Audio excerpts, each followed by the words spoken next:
எரேமியா தீர்க்கதரிசன புஸ்தகத்தின் 31ஆம் அதிகாரத்தினுடைய 14ஆம் வசனத்தினுடைய பிற்பகுதி தான் இந்த மாதத்தின் இந்த வருஷத்தினுடைய வாக்குத்தத்தமாய் நாம் எடுத்து இன்று மாத்திரம் இல்லை, ஒவ்வொரு நாளும் நாம் என்ன பண்ண வேண்டும், அந்த வார்த்தையை தியானிக்க வேண்டும்.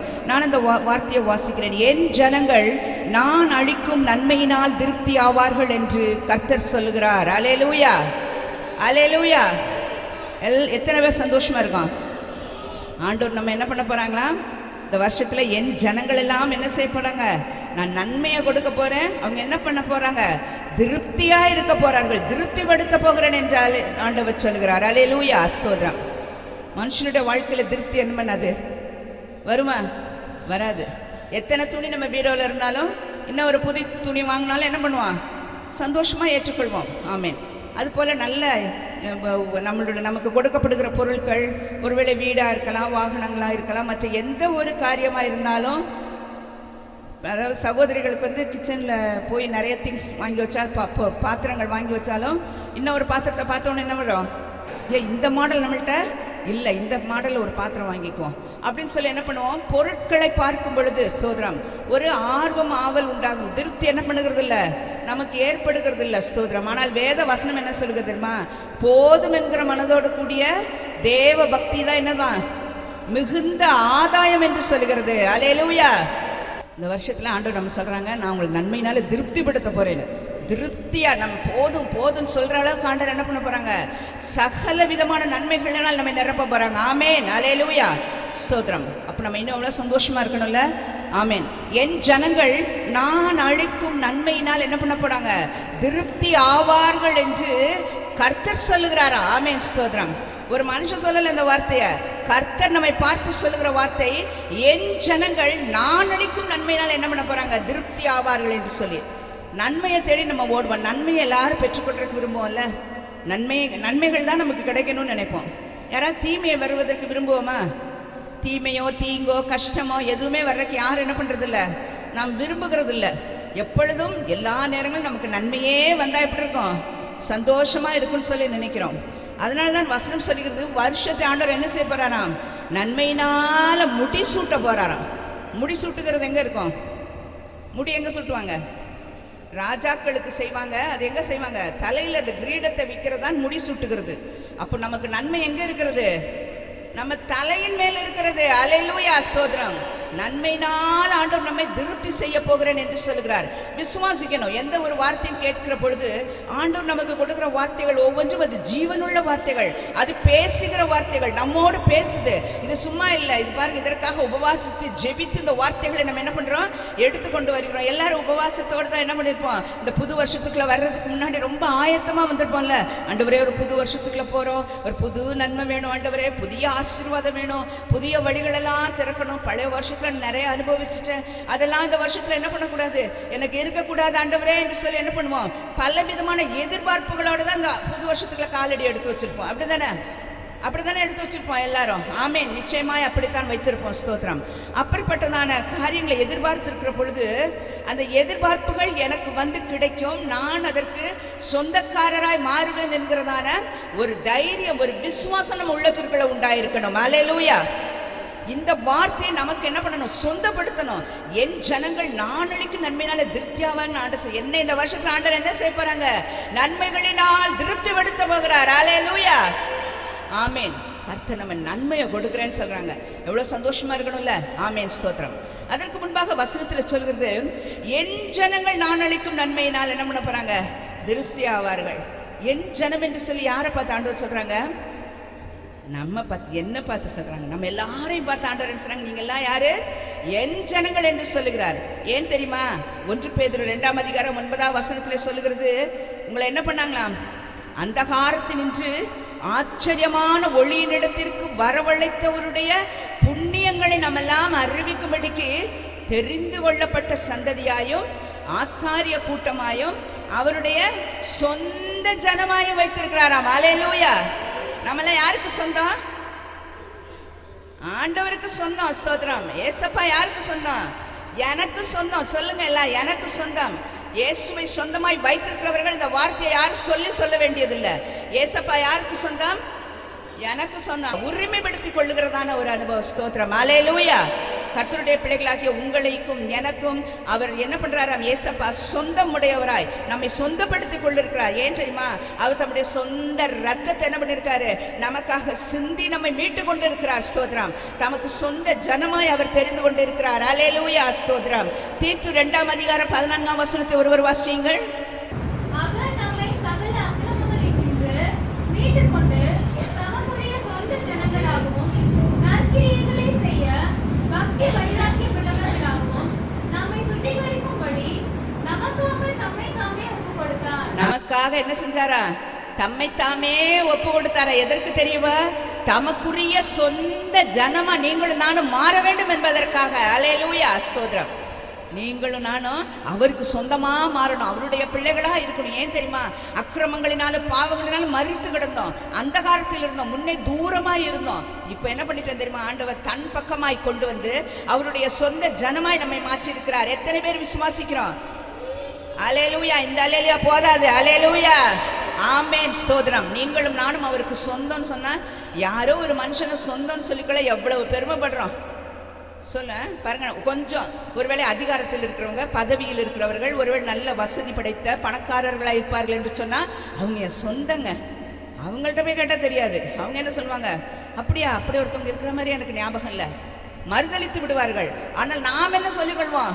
யாரோ ஒரு மனுஷன், ஒருவேளை பேர் பிரஸ்தாபமான ஒரு மனிதனாக இருந்தால் அவரை பற்றி என்ன சொல்லுவோம்? அவர் எனக்கு ரொம்ப சொந்தங்க, ரொம்ப க்ளோஸ். நாங்கள் யாரு? ரொம்ப சொந்தங்க. எங்கள் அப்பா முறையில் சொந்தம், எங்கள் அம்மா முறையில் சொந்தம்.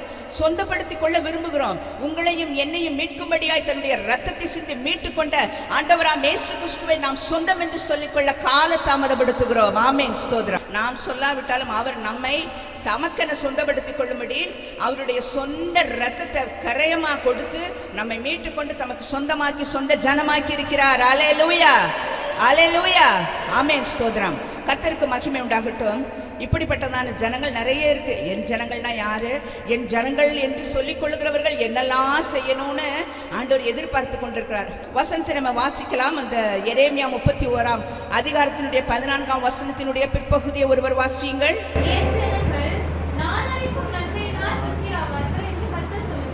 ஆமென், அல்லேலூயா. என் ஜனங்கள் நான் அளிக்கும் நன்மையினால் திருப்தி ஆவார்கள் என்று கர்த்தர் சொல்லுகிறார். கர்த்தருக்கு ஸ்தோத்திரம். கர்த்தர் என்ன செய்ய போறாங்களா? நம்ம திருப்திப்படுத்த போறாங்க. எல்லாத்துக்கும் விசுவாசம் இருக்குல்ல? எல்லாம் திருப்திப்படுத்த போறார். ஸ்தோத்திரம். தாவீது சொல்கிறார், என் பாத்திரம் என்ன பண்ணுது? நிரம்பி வழிகிறது. அதுதான் திருப்தி. பாருங்க, கர்த்தர் சொல்ற நம்ம நமக்கு நன்மை செய்கிறாராம். அந்த நன்மையும் எப்படியா? நாம் திருப்திப்படும்படியா. போதும் ஆண்டவரே, போதும் போதும், ஸ்தோத்திரம். அப்படிப்பட்ட ஒரு ஆசீர்வாதத்தை தான் ஆண்டவர் கொடுக்க போகிறார் இந்த வருஷத்துல. பாருங்க, அப்போஸ்தலர் 10:38ஆம் அதிகாரத்தில் அந்த வசனத்துல சொல்லி அவர் எப்படி இருந்தாராம்? நன்மை செய்கிறவராய் சுற்றி இருந்தாராம். அந்த பூமியில வந்த என்ன பண்ணினாரு? மனுஷகுமாரனா இந்த பூமியில வந்த பொழுது நன்மையே தான் செய்துட்டு இருந்தாரு. யாருக்காவது நன்மை செய்ய முடியாது என்னால அப்படின்னு சொன்னாங்களா? யாருக்குமே சொல்லல. அவர் எப்பேற்பட்ட மனுஷனாக இருந்தாலும், பாவம் செய்கிறதான மனிதனாக இருந்தாலும், பாவியாக இருந்தாலும், பிசாசு பிடித்தவர்களாக இருந்தாலும் எல்லாருக்கும் ஆண்டவர் என்ன பண்ணாங்க? நன்மை செய்தார். ஒரே ஒரு கானானிய ஸ்திரியை மட்டும் பார்த்து என்ன சொன்னாரு? பிள்ளைகளின் அப்பத்தை எடுத்து நாய்க்குட்டிகளுக்கு போடுகிறது நல்லதல்லன்னு சொன்னாரு. ஆனால் அந்த பெண் என்ன சொன்னா? ஆண்டவரே, உடைய மேஜையிலிருந்து விழும் துணிக்கைகளை நாய்க்குட்டிகள் தின்னுமே. வார்த்தையை கேட்ட உடனே ஆண்டவர் என்ன பண்ணிட்டாரா? இஸ்ரவேலுக்குள்ளே நான் இப்படி ஒரு விசுவாசத்தை பார்க்கணும். விசுவாசம் வருது, நீ விரும்புகிறபடியே உனக்காக கிடவுது. அவள் விசுவாசத்தை குறித்து ஆண்டவர் ஆச்சரியப்பட்டாராம். இப்படி ஒரு விசுவாசமா? நான் காது கேட்காதது போல போறேன், வேண்டான்னு சொல்றேன், தர முடியாதுன்னு சொல்றேன். அப்ப கூட அவன் என்ன பண்றா? என் பின்னாடியே வந்து நீங்க தான் தரணும் ஆண்டவரே, ஆண்டவரே நாய்க்குட்டிகள் என்று சொல்லி, நாய்களுக்கும் கீழாய் நாய்க்குட்டிகள் என்று கீழே விழும் துணிக்கிய பொறுக்கி தின்னுமே என்று சொல்லி தன்னை இத்தனை அதிகமாய் தாழ்த்துகிறாளே என்று சொல்லி அந்த விசுவாசத்தை பார்த்து, உன் விசுவாசம் என்னது பெரிது என்று சொல்லுகிறார். அல்லேலூயா, ஸ்தோத்திரம். ஒரே ஒரு இடத்துல தான் ஆண்டவர் மற்ற யாரெல்லாம் ஆண்டவரை தேடி வந்தாங்களோ அவர் எல்லாருக்கும் நன்மை செய்கிறார். அன்று மாத்திரம் இல்லை, இன்றும் நமக்கும் என்ன?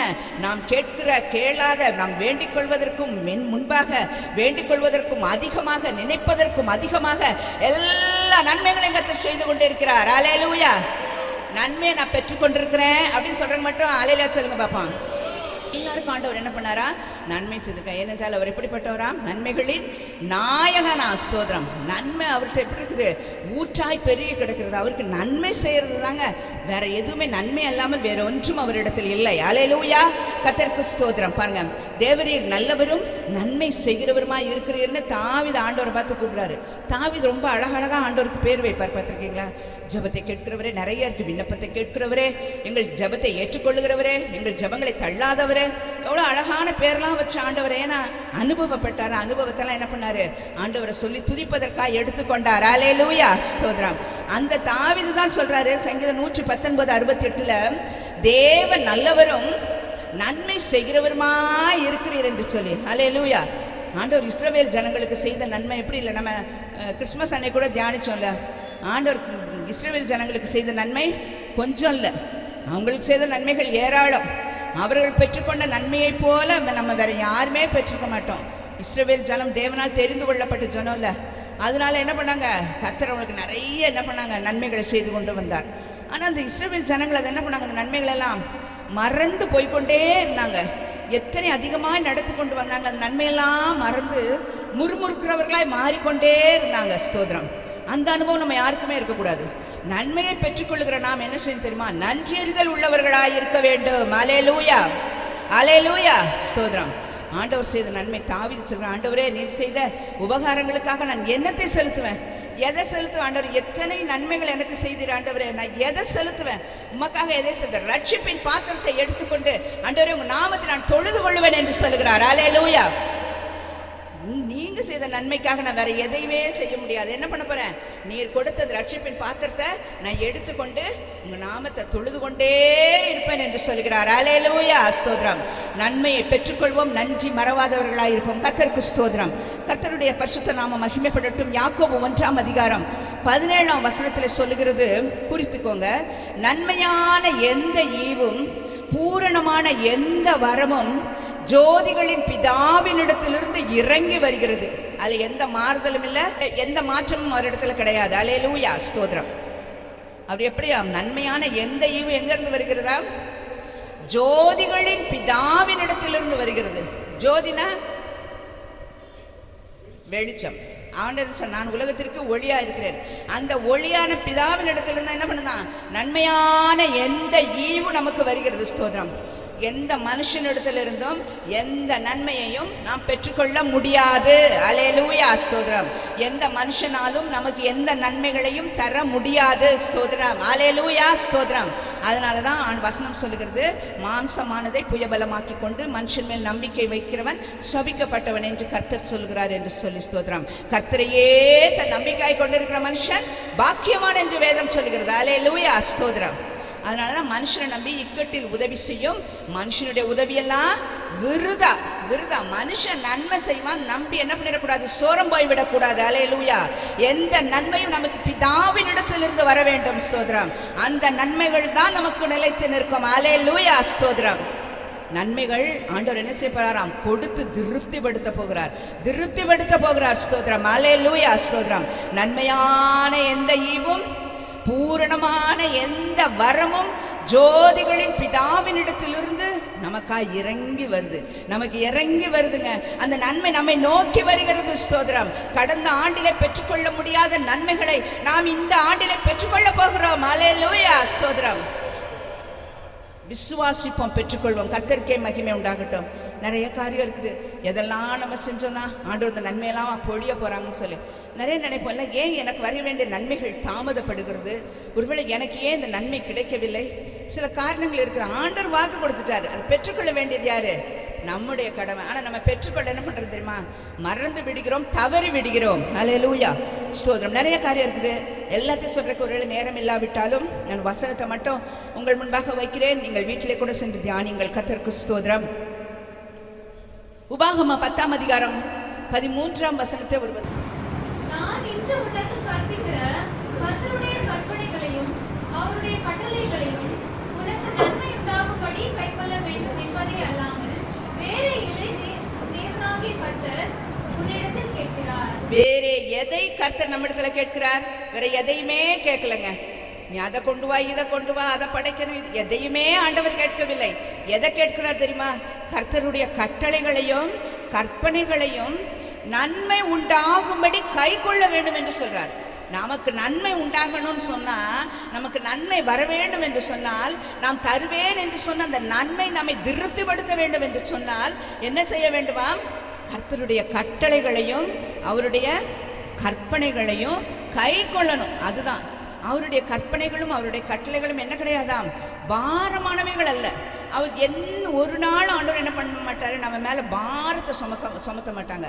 அவருடைய நுகம் எப்படி இருக்கான், மெதுவா இருக்குதான், லகுவா இருக்குதான், நம்ம தூக்கி கொள்ள முடியாதான், நம்ம சுமக்கக்கூடியதா தான் இருக்குது. ஸ்கூல் பிள்ளைங்களாம் பேக் தூக்கி பார்த்துருக்கீங்களா, இரும்பு தூக்குற மாதிரி இருக்கும், தூக்கவே முடியாது. அப்படிப்பட்ட பாரத்தெல்லாம் என்ன பண்ணுறாங்க, ஸ்கூலில் சுமத்துறாங்க. ஆனால் ஆண்டவர் என்ன பண்ண மாட்டாராம், நம்ம மேலே பாரத்தை வைக்கிற தேவன் அல்ல. ஸ்தோத்திரம்.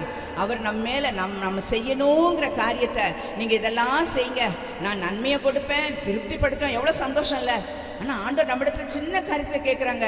நீங்களும் நானும் என்ன செய்யணுமா, ஆண்டவர் நமக்கு இதெல்லாம் செய்யுங்கள் என்று சொல்லி எந்த கற்பனைகளை கொடுத்துருக்கிறாரோ, எந்த கட்டளைகளை கொடுத்துருக்கிறாங்களோ அதையெல்லாம் நம்ம என்ன பண்ண வேண்டுமா, கை கொள்ள வேண்டும் என்று சொல்லுகிற ஸ்தோத்திரம். அது எதற்கா, நமக்கு நன்மை உண்டாகும்படி. அதுல என்ன பண்ணல ஆண்டவர், சுயநலமா இருக்கல, உனக்கு நன்மை வேணும்னா என் கட்டளையெல்லாம் நீ கை கொள்ள என்று சொல்லுகிறார். அல்லேலூயா, அல்லேலூயா. நம்ம எத்தனை பேருக்குள்ள அப்படிப்பட்ட ஒரு எண்ணம் இருக்குது.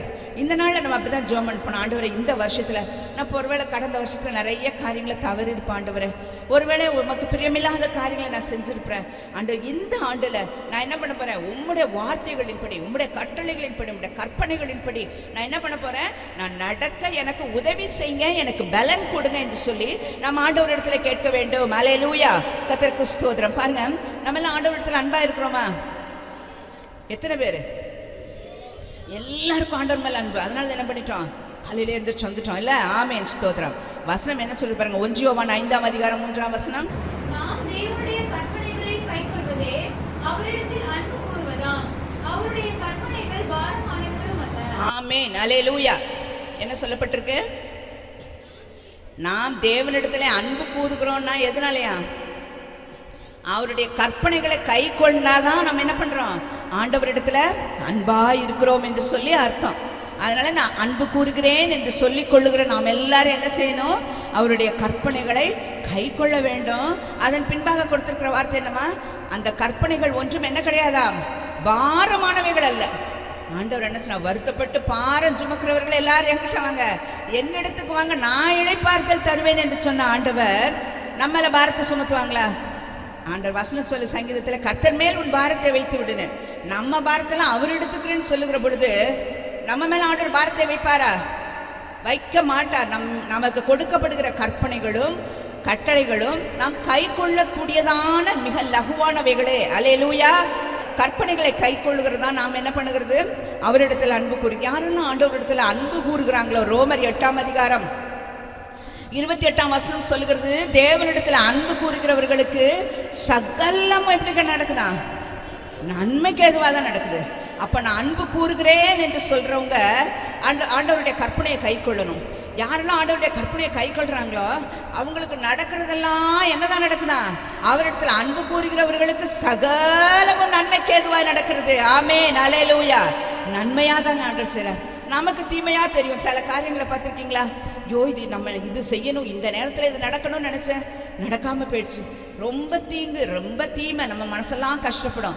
ஆனா கர்த்தர் அதை நமக்கு நன்மையாக மாறி போக பண்ணுகிறாராம். அல்லேலூயா. யோசேப்பினுடைய வாழ்க்கையில யோசேப்பு அப்படிதான் என்ன பண்ணாரு, நல்ல மனுஷன், சொப்பனக்காரன், நல்லா வளர்ந்தார், நல்ல குடும்பத்துல செல்லமாய் வளர்க்கப்பட்டார். எல்லாம் வளர்ந்த கடைசியில் சகோதரர்களால் என்ன பண்ணிட்டாங்க, குழியில தள்ளப்பட்டாங்க. குழியில இருந்து என்ன பண்ணாங்க, எடுத்து மீதியானவர்கள் இடத்துல விட்டாங்க. மீதியானியர்கள் என்ன கொண்டு போனாங்க, பார்வோன் போத்திபார்ட்ட கொண்டு போய் என்ன பண்ணிட்டாங்க, அவரை விற்று விட்டார்கள்.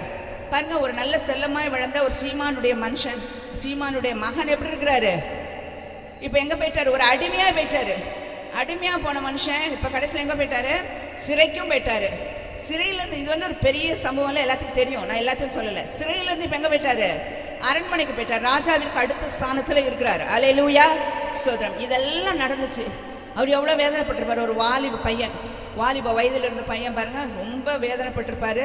வேதனை நூடாக கடந்து போயிருப்பார். ரொம்ப கஷ்டம். பெற்றோர் இழந்தார், சகோதரர்கள் இழந்தார், தேசத்தை இழந்தார், அந்நிய தேசத்துக்கு கொண்டு போகப்பட்டார். பாஷையெல்லாம் வேற, எல்லாமே வேற, உணவு பழக்க வழக்கம்லாம் வேற. எவ்வளோ கஷ்டமா இருந்திருக்கும். நம்ம ஊர்லேருந்து இன்னொரு ஊருக்கு போனாலே அந்த ஊரில் இருக்கிற சாப்பாடு நம்மளால சாப்பிட முடியல. உண்மை தானே? அடுத்த ஒரு ஸ்டேட் போனால் கூட அந்த ஸ்டேட்டில் இருக்க சாப்பாடு வித்தியாசமாக இருக்கும், நம்மளால் சாப்பிட முடியாது. ஐயோ அது கொஞ்சம் எப்படி இருக்குது, வேறு மாதிரி இருக்குது, நாங்கள்லாம் இப்படி செய்ய மாட்டோம் அப்படி செய்வோம் அப்படின்னு சொல்லி நம்ம பேசிக்கொள்வோம்.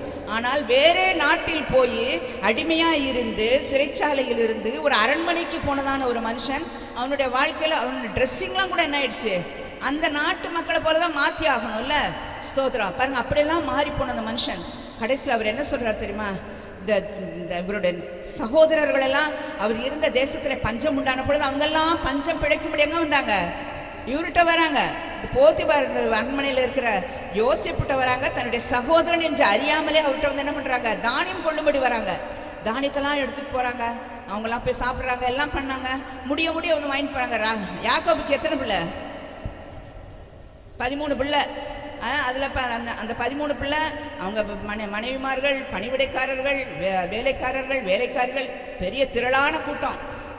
70 பேர் இஸ்ரவேல் தேசத்துக்குள்ளே போனாங்க, எகிப்து தேசத்துக்குள்ளே போனாங்கன்னு இருக்கு. அப்போ 70 பேருக்கு ஒரு நாளைக்கு சோறு போடணும்ல, அப்போ எவ்வளோ ஆகும்ல? அவ்வளோ ஜாமானத்தை வாங்கிட்டு வராங்க. முடிஞ்சிருது, திரும்ப போய் வாங்குறாங்க. கடைசியாக அவர்கள் தெரிந்து கொண்டார்கள், அந்த தேசத்தில் இருந்து இப்படிப்பட்ட வேலைகளை செய்கிறது யாரு? தன் சகோதரனாகிய யோசேப்புன்னு சொல்லி. அப்போ எல்லாரும் அழுகுறாங்க, எல்லாரும் பயப்படுறாங்க. அப்பொழுது யோசேப்பு சொல்கிறார், நீங்க தீமை செஞ்சீங்க, ஆனால் தேவன் அதை என்ன பண்ணினார்? நன்மையாக முடிய பண்ணினார் என்று சொல்கிறார். அல்லேலூயா. நீங்க அன்னைக்கு எனக்கு தீமை செஞ்சீங்க, எனக்கும் அது தீமையாக தான் தோணிச்சுது. அழுதேன், கண்ணீர் வெடிச்சேன், கஷ்டப்பட்டேன், வேதனைப்பட்டேன். ஆனால் அது நன்மையாய் கர்த்தர் முடிய பண்ணி இருக்கிறார். அல்லேலூயா. உங்களுடைய வாழ்க்கையிலும் என்னுடைய வாழ்க்கையிலும் கூட இப்படிப்பட்ட பல துக்கங்கள், பல துயரங்கள், ஒருவேளை தீமையாய் நமக்கென்று தோன்றுகிறவைகள் இருந்தாலும் அந்த தீமைகளை கர்த்தர் நன்மையாய் மாறி போக பண்ணுவார். அல்லேலூயா. ஸ்தோத்திரம். கர்த்தருக்கே மகிமை உண்டாகட்டும். கர்த்தருக்கு ஸ்தோத்திரம். அடுத்ததாக சங்கீதம் 34 10வது வசனத்தை எல்லாருக்கும் தெரிஞ்ச வசனம்.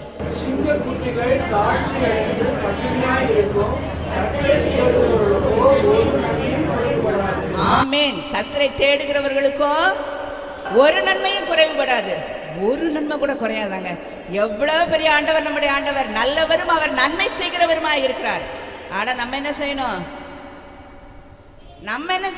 அவரை தேட வேண்டும். அல்லேலூயா. அப்போ நம்ம ஆண்டவரை தேடுகிற விஷயத்தில் எவ்வளோ குறைவுபட்டிருக்கிறோம்னு சொல்லி பார்க்கணும். கடந்த வருஷத்தில் நிறைய நேரம் கர்த்தரை தேட மறந்துட்டோம். ஸ்தோத்திரம். வசனம் சொல்லுகிறது, அதிகாலையில் என்னை தேடுகிறவன் என்ன செய்கிறான்? கண்டடைகிறான். எத்தனை நாள் நம்ம அதிகாலையில் எழுப்பி ஜெபம் பண்ணியிருக்கிறோம்? எத்தனை நாள் நம்ம கர்த்தரை தேடி இருக்கிறோம் அதிகாலையில்? ஆனால் அதிகாலையில் தேடுகிறவர்கள் யாரை கண்டடைகிறாங்களா? கர்த்தரை கண்டடைறாங்க. ஆண்டவர் அதுதான் விரும்புகிறார். யாரெல்லாம் அவங்க தேடுறாங்களோ அவங்களுக்கு சமீபத்தில் ஆண்டவர் இருக்கிறாராம். ஸ்தோத்திரம். உண்மையா யார் தேடுறாங்களோ அவங்க பக்கத்துல ஆண்டவர் வந்துடுறாரு. அல்லேலூயா. ஸ்தோத்திரம். அப்ப தேடாதவங்க பக்கத்துல ஆண்டவர் வரமாட்டாங்க. எங்க இருப்பாங்க? தூரத்தில் இருந்து அறிகிறார். அல்லேலூயா. ஸ்தோத்திரம். கர்த்தருக்கு மகிமை உண்டாகட்டும். கர்த்தரை தேடுகிறவர்களாய் நாம் இருப்போம்.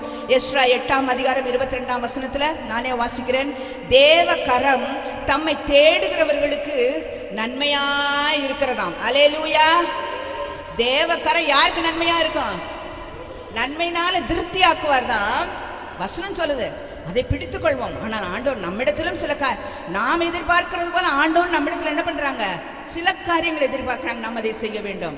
தம்மை தேடுகிறவர்களுக்கு அவருடைய கரம் எப்படி இருக்கிறதா? நன்மையா இருக்கிறதாம். அல்லேலூயா. ஸ்தோத்திரம். கர்த்தருக்கு மகிமை உண்டாகட்டும். இப்போ 2 பாயிண்ட் சொல்லிட்டேன். சொல்லுங்க பாப்போம். ஃபர்ஸ்ட் பாயிண்ட் என்ன? அவருடைய கற்பனைகளை கை கொள்ளுகிறவர்களுக்கு ஆண்டவர் என்ன பண்றாங்க? நன்மை உண்டாகும்படி, நமக்கு நன்மை உண்டாகும்படி நம்ம என்ன பண்ணணும்? கர்த்தருடைய கற்பனைகளுக்கும் கட்டளைகளையும் கை கொள்ள வேண்டும். அடுத்ததாக கர்த்தரை தேடுகிறவர்களுக்கு ஒரு நன்மையும் குறைவுபடாது. அடுத்ததாய் பார்க்கலாம். சங்கீதம் 31:19 அந்த வசனத்தையும் நானே வாசித்து விடுகிறேன். கர்த்தருக்கு பயந்தவர்களுக்கும் மனுஷர் முன்பாக கர்த்தரை நம்புகிறவர்களுக்கும் அவர் உண்டு பண்ணி வைத்திருக்கிற நன்மை பெரிதாய் இருக்கிறது. அல்லேலூயா. உங்களுக்கு எனக்கு தாங்க நன்மை. அந்த நன்மை எப்படிப்பட்ட நன்மையாம்? பெரிய நன்மை. அல்லேலூயா. ஸ்தோத்திரம். ஆனால் நம்ம அந்த பெரிய நன்மையை பெற்றுக்கொள்ள என்ன செய்யணும் தெரியுமா? கர்த்தருக்கு பயந்தவர்களாய் இருக்க வேண்டும். ஸ்தோத்திரம். கர்த்தருக்கு பயப்படுகிறவர்கள் ஒருவரோடு ஒருவர் பேசிக்கொள்வார்கள். கர்த்தர் அதை கவனித்து கேட்பாராம். கர்த்தருடைய பிள்ளைங்க பேசுகிற பேச்சை கூட ஆண்டவர் கவனிப்பாராம். கர்த்தருக்கு பயந்தவர்கள் என்கிறதை மற்றவர்கள் பார்க்க வேண்டும். நம்முடைய பேச்சானாலும், நம்முடைய செயல்கள் ஆனாலும், நம்முடைய நடத்தைகள் ஆனாலும், நம்முடைய எண்ணங்கள் முதற்கொண்டு கர்த்தருக்கு பயந்தவர்கள் என்கிறதை வெளிப்படுத்துகிறதா இருக்க வேண்டும். அல்லேலூயா. ஸ்தோத்திரம். கர்த்தருக்கு பயந்தவர்களுக்கும் மனுஷர் முன்பாக கர்த்தரை நம்புகிறவர்களுக்கும் அவர் உண்டு பண்ணி வைத்திருக்கிற நன்மை எப்படி இருக்கிறது? பெரிதா இருக்கிறது. வசனம் சொல்லுகிறது, சங்கீதம் 31:19 இந்த வசனம் இருக்கிறது. ஸ்தோத்திரம். நம்ம கர்த்தருக்கு பயப்படுறவங்களா இருக்கணும். மனுஷர்களுக்கு முன்பாக மனுஷரை தேடி போகாம கர்த்தரை மாத்திரம் நம்பிக்கையாய் வைத்திருக்கிறவர்களுக்கும் ஆண்டவர் உண்டு பண்ணி வைத்திருக்கிற அந்த நன்மை எப்படி இருக்கதாம்? பெரிய நன்மையாய் காணப்படுகிறது. கர்த்தருக்கு ஸ்தோத்திரம், கர்த்தருக்கு மகிமை உண்டாகட்டும். அடுத்ததாக இன்னொரு காரியம், சங்கீதம் 65:4 அதை நானே வாசிக்கிறேன். உத்தமமாய் நடக்கிறவர்களுக்கு அவர் நன்மையை வழங்காது இரார் என்று சொல்லப்படுகிறது. அல்லேலூயா, ஸ்தோத்திரம். உத்தமமா உண்மையா யாரு நடக்கிறாங்களோ அவங்களுக்கு நன்மையை வழங்காம இருக்கவே மாட்டாங்களாம். ஸ்தோத்திரம். பாருங்க, யோபுவோட வாழ்க்கையில பாருங்க, அவர் எப்படி இருந்தாரா? உத்தமனும் சன்மார்க்கனும் தேவனுக்கு பயந்து பொல்லாப்புக்கு விலகுகிற ஒரு மனுஷன். இந்த வாழ்க்கையில எவ்வளவு போராட்டம் இல்ல, எல்லாம் அனுபவித்தார். கிழக்கத்தி புத்திரர் எல்லாரிலும் பெரியவனாய் இருந்தார். ஆனா அவருடைய வாழ்க்கையில என்ன ஆயிடுச்சு? எல்லாவற்றையும் இழந்தார். ஒரே நாளில் இழந்தார். குடும்பத்தின் பிள்ளைகள் அத்தனை பேரையும் இழந்தார். சொத்து சுகம் எல்லாவற்றையும் இழந்தார். சரீர சுகத்தையும் இழந்து ஒரு ஓட்டை எடுத்துக்கொண்டு என்ன பண்ணாராம்? அந்த பற்கள் எல்லாம் சுரண்டி கொண்டு இருந்தாராம். ஸ்தோத்திரம். சாம்பலை அள்ளி மேலே போட்டு கொண்டிருந்த அரிப்பு தாங்காம. ஒரு மனுஷனுடைய நிலைமை யோசிச்சு பாருங்க. ஒரு பெரிய பணக்காரன் இப்பொழுது இப்படிப்பட்ட சொறி சிறங்கோட உட்கார்ந்து கொண்டிருந்தார். ஆனால் கர்த்தர் என்ன செய்தார்? அத்தனை தோல்விகள் நடுவிலும் அத்தனை இழப்புகள் நடுவிலும் அவர் என்ன செய்தாராம்? தன்னுடைய உத்தமத்தில் உறுதியாக இருந்தார். அவருடைய மனைவி சொல்கிறார், இத்தனையும் போயிடுச்சு, இன்னும் உங்களுடைய உத்தமத்தில் உறுதியாக நிற்கிறோ? தேவனை தூஷித்து ஜீவனை விடும் என்று சொல்கிறார். ஸ்தோத்திரம். அப்பவும் அவர் தன்னுடைய உத்தமத்திலிருந்து என்ன பண்ணல? குறைஞ்சு போல. தேவனிடத்திலிருந்து நன்மையை பெற்றலாம், சில தீமை பெற வேண்டாமா? பைத்தியக்காரி பேசுகிறது போல பேசாதேன்னு சொல்லி என்ன பண்ணுகிறாரு? அதட்டி விடுகிறார். அவருடைய உத்தமத்தை யாராலும் கலைக்க முடியல. கர்த்தர் அவருடைய உத்தமத்தை பார்த்தார். நன்மை எப்படி கொடுத்துட்டாரு? டபுள் டபுளாக கொடுத்துட்டாரு. எல்லாம் ரெட்டிப்பாய் ரெட்டிப்பாய் ரெட்டிப்பாய். அல்லேலூயா. நம்முடைய வாழ்க்கையில உத்தமம் என்கிறதை கர்த்தர் விரும்புகிறார். உத்தமமாய் நடக்கிறவர்களுக்கு கர்த்தர் நன்மையை வழங்காது இரார். அல்லேலூயா. 4 பாயிண்ட் சொல்லியிருக்கேன்ல, சொல்ல முடியுமா யாராச்சும் கூட சேர்ந்து? முதலாவது என்னது? அவருடைய கற்பனைகள் கட்டளைகளை கை கொள்ளும் பொழுது ஆண்டவர் நமக்கு நன்மையை கொடுக்கிறாரு. அப்புறம் கர்த்தரை தேடுகிறவர்களுக்கு நன்மையை கொடுக்கிறார். அதோடு கர்த்தருக்கு பயந்தவர்களுக்கும் மனுஷர் முன்பாக அவரை நம்புகிறவர்களுக்கும் அவர் உண்டு பண்ணி வைத்திருக்கிற நன்மை பெரிதாக இருக்கிறது. உத்தமமாய் நடக்கிறவர்களுக்கு கர்த்தர் நன்மையை வழங்காது இரார். 4 பாயிண்ட் சொல்லிக்கலாம். கடைசி ஒன்று சொல்லி நான் முடிச்சிடுறேன். ஆமேன். பாருங்க, சங்கீதம் 122:9 சொல்லப்படுகிறது, கர்த்தருடைய ஆலயத்தின் நிமித்தம் நன்மை உண்டாக பண்ணுவேன். அல்லேலூயா. கர்த்தருடைய ஆலயத்துல நன்மை இருக்கு. அல்லேலூயா, அல்லேலூயா. கடந்த வருஷம் நிறைய நாள் என்னால் ஆலயத்துக்கு வர முடியல, ஆராதனைக்கு வர முடியல, பல வேலைகள், முக்கியமான காரியங்கள் என்று சொல்லி நம்ம போயிருப்போம். ஆனால் இந்த ஆலயத்தில் ஆண்டவர் என்ன வைத்திருக்கிறாரா? நன்மையை வைத்திருக்கிறார். ஸ்தோத்திரம். ஆலயத்தின் நிமித்தம் நமக்கு என்ன உண்டாகிறது? நன்மை உண்டாகிறது. ஸ்தோத்திரம். இந்த நன்மையை பெற்றுக்கொள்ளணும்னா எங்க வரணும்? ஆலயத்துக்கு தவறாம வந்துடணும், ஆராதனைகளுக்கு தவறாம வந்துடணும். ஏன்னு சொன்னா இதுல ஆண்டவர் நன்மையை வச்சிருக்கிறாரு. இந்த ஆராதனைக்குள் நன்மை உண்டாயிருக்கிறது, இந்த ஆலயத்துக்குள் நன்மை உண்டாயிருக்கிறது. அல்லேலூயா, ஸ்தோத்திரம். அன்னப்படினால் இந்த நன்மையை பெற்றுக்கொள்ளணும். இந்த நன்மை நம்மை திருப்திப்படுத்தவும். என் ஜனங்கள் நான் அளிக்கும் நன்மையினால் திருப்தி ஆவார்கள் சொன்னார். அந்த நன்மை நம்மை திருப்திப்படுத்த வேண்டும் என்று சொன்னார்.